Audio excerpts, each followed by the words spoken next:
Hello guys, welcome to my channel Shrishri. तर आज आपण बघणार आहोत झणझणीत चिकन मसाला कसा करायचा ते. तर मसाल्यासाठी आधी वाटण करून घेऊयात. वाटणासाठी मी कांदा, खोबरं, धने, टोमॅटो, लसूण, अद्रक आणि थोडी कोथिंबीर व्यवस्थित भाजून घेतले. कांदा आपल्याला लालसर रंगाचा होईपर्यंत भाजायचा असतो. आता या सगळ्या वस्तू मिक्सरच्या भांड्यात टाकून मी व्यवस्थित याचं बारीक वाटण करून घेतलं आहे.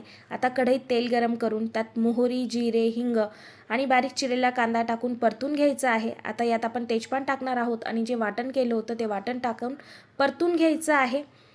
वाटणाला मस्त तेल सुटल्यानंतर याच्यात मसाले टाकायचे आहेत. हळद, धना पावडर, लाल तिखट, घरगुती काळा मसाला, सावजीचा चिकन सुक्का मसाला आणि 1 चमचा एव्हरेस्टचा चिकन मसाला टाकून मसाले व्यवस्थित परतून घ्यायचे आहे.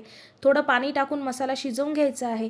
मसाल्याला तेल सुटल्यानंतर त्याच्यात आपण चिकनचे पीसेस ॲड करायचे आहेत आणि पुन्हा परतून घ्यायचं आहे. आता यात बारीक चिरलेली कोथिंबीर घालायची आहे आणि 1 ग्लास जितके पाणी घालायचे आहे, म्हणजे आपले चिकन मसाला छान शिजेल. आणि झाकण ठेवून 15 ते 20 मिनिटं मस्त शिजवून घ्यायचं आहे. आपला चिकन मसाला रेडी आहे. रेसिपी आवडल्यास चॅनलला सबस्क्राईब करा.